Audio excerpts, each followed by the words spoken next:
अर्थ में हम लोग रहते हैं उसके बारे में जानना अत्यावश्यक है। ज्योग्राफी का ये पहला जो पार्ट है उसको बोलते हैं origin and evolution of earth. पृथ्वी जो है उसका उद्गम और क्रमागत उन्नति कैसे हुआ, इस चीज़ को आज हम लोग जानेंगे। तो इसका एग्जिस्टेंस जो है वो बिग बैंग थ्योरी बताता है, जो कि आज तक का सबसे ज़्यादा प्रूवन थ्योरी है।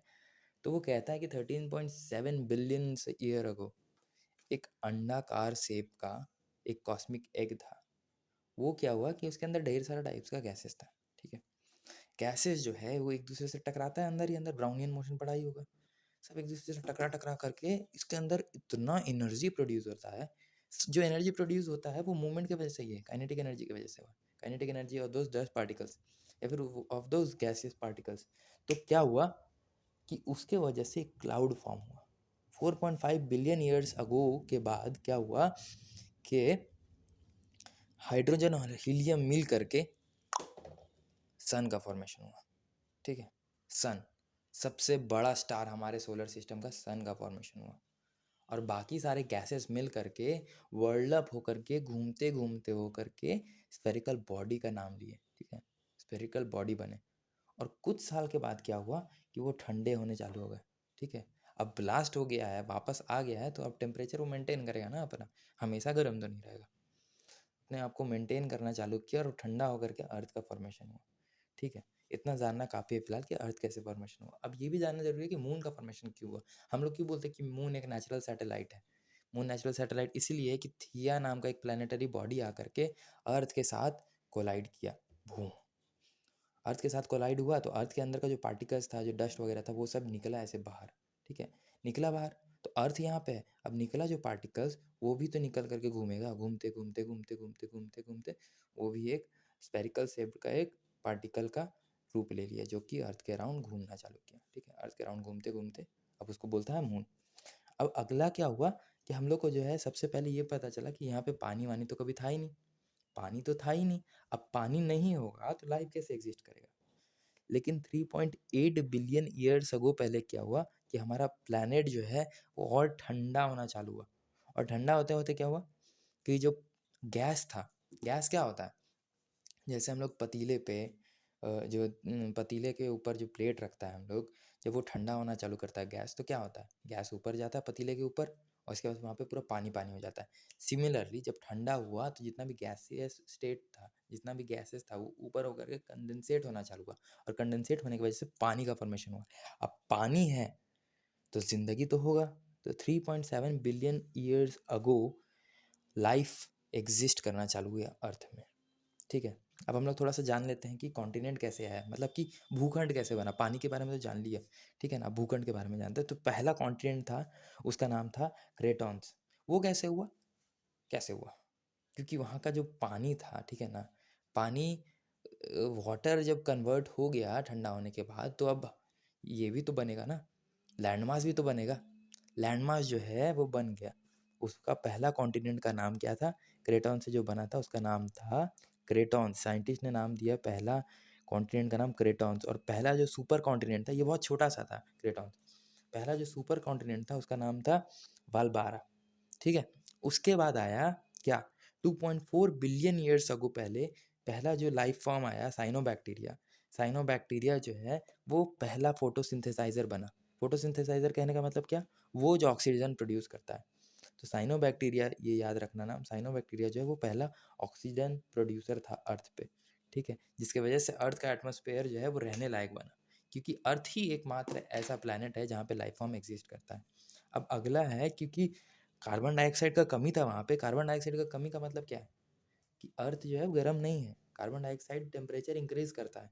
तो कार्बन डाइऑक्साइड का प्रेजेंस का कमी के होने की वजह से क्या हुआ कि अर्थ में जो है आइस एज था। आइस एज यानी मतलब क्या, आइस एज माने पूरा बर्फीला स्थान, सिर्फ बर्फ। फिर आया अगला सुपर कॉन्टिनेंट जिसका नाम था रोडीनिया। ठीक है, ये लार्जेस्ट सुपर कॉन्टिनेंट था तब का। जब ये टूटा तो पनोशिया नाम का एक सुपर कॉन्टिनेंट बना। 540 से 485 मिलियन साल पहले कैम्ब्रियन एक्सप्लोजन हुआ, जिसके वजह से जो एनिमल्स वहाँ पे प्रोड्यूस होना चालू हुआ, जो पानी से एनिमल्स निकलना चालू हुआ, उसके पास स्पाइंस और सेल्स आया। फिर आया 440 मिलियन साल पहले क्या, क्या आया, ऑर्डोविशियन बिल्लूरियन एक्सटेंशन। अर्थ में क्या हुआ है कि हमेशा जो है कोई भी नया लाइफ फॉर्म आता था तो कुछ साल के बाद कुछ साल के बाद मतलब काफ़ी सालों के बाद क्या होता था कि एक्सटिंक्शन हो जाता था सबका। कैसे? क्योंकि वहाँ का तापमान, वहाँ का रहन सहन जो है वो रेगुलरली बदल रहा है बार बार। क्यों बदल रहा है? क्यों बदल रहा है? क्योंकि आउटर एटमॉस्फेयर से हमारा कंटैक्ट बहुत ज़्यादा है। ठीक है? एस्ट्रॉइड्स, मीटियोर्स कुछ ना कुछ आते रह रहे हैं, कुछ ना कुछ हो रहा है, जिसके वजह से हर बार जो है वो मास एक्सटिंक्शन से झेलना पड़ता है। 420 से लेकर के 350 मिलियन साल पहले क्या हुआ कि पहला ट्री उगना चालू हुआ अर्थ के सॉइल पे। पहला एनिमल बना जो लैंड पे जाना चालू किया। ठीक है?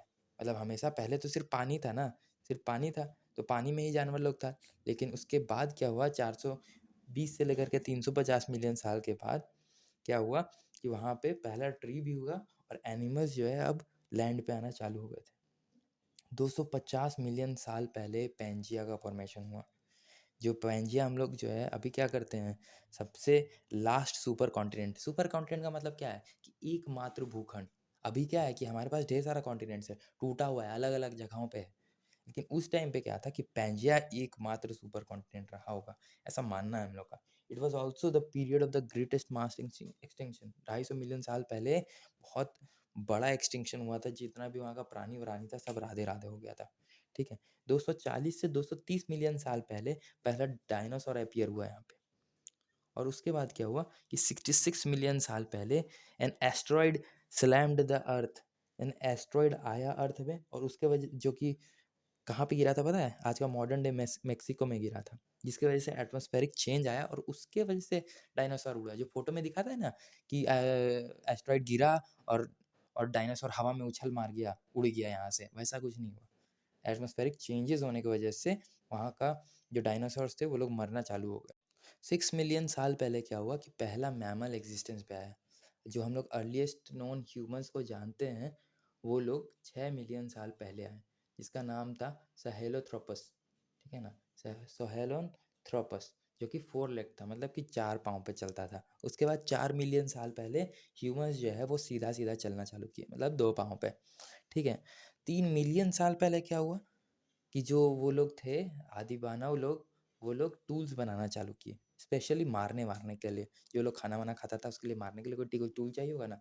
इसका मतलब है कि इवोल्यूशन ऐसे हुआ है कि हमारा ब्रेन जो है वो डेवलप हो गया कमाल का। 8 लाख साल पहले पहला फायर, आग जलाया गया, पहला आग जलाया गया, खाना बनाया गया और ब्रेन इवॉल्व हो रहा था। तब इंटरेक्शन करना सीखा, बातचीत कैसे करते हैं, एक दूसरे के साथ व्यवहार कैसे करते हैं, ऐसे करके इतना दूर 13.7 बिलियन ईयर्स अगो के बाद इतना होते होते तक 8 लाख साल पहले, मतलब कितना डिफरेंस है, इतना टाइम लगा इवॉल्व होने में। उसके बाद 40,000 से 15,000 साल पहले सारे ह्यूमंस जो है वो एक्सटिंक्ट कर गए एक्सेप्ट होमोसेपियंस। होमोसेपियंस को छोड़ करके बाकी सारे ह्यूमंस जैसे होमो इरेक्टस, निएंडरथाल्स, वो सब जो है निकल लिए। कहाँ निकल लिए? एक्सटिंक्ट हो गए, क्योंकि वो लोग अब सर्वाइवल के लिए लेजिट नहीं थे। उसके बाद 10,000 साल पहले हम लोग जो है खेती करना चालू किए। ठीक है? खेती करना चालू की, इसका मतलब सिविलाइजेशन फॉर्म करना चालू किए। ठीक है? इंडस वैली सिविलाइजेशन 10,000 साल पहले का तो नहीं है, पर डेट जब करते हैं तो 3,500 के आसपास आता है। ग्रीक सिविलाइजेशन, इतना सारा सिविलाइजेशन जो है वो लोग डेवलप करना चालू किया। 250 साल पहले इंडस्ट्रियल रिवोल्यूशन आया हमारे पास। अब हम लोग कैसे इवोल्यूट कर रहे हैं धीरे धीरे। हो सकता है कि हम लोग भी इन फ्यूचर एक्सटिंक्ट कर जाए, लेकिन फिलहाल तो हम लोग एग्जिस्ट कर रहे हैं। तो ऐसा ही सीन है कि हम लोग जो है कैसे इवॉल्व हुआ है। अर्थ 13.7 बिलियन ईयर्स अगो पहले जब वो क्या बोलते हैं कॉस्मिक एग बना था, उसके बाद से 4.5 बिलियन ईयर्स अगो पहले कैसे अर्थ फॉर्म हुआ, सन फॉर्म हुआ, और अभी जो है 250 साल पहले से हम लोग इंडस्ट्रियल रिवोल्यूशन में घुसे हुए हैं, टेक्निकल इवोल्यूशन में घुसे हुए हैं, जहाँ पे हम जो है यहाँ से फ़ोन में रिकॉर्ड कर रहे हैं सामान को और अब बता रहे हैं कि कैसे कैसे हो रहा है सामान। ठीक है? तो this is how the evolution took place, and moreover you can comment and I will be happy to answer you. Bye bye.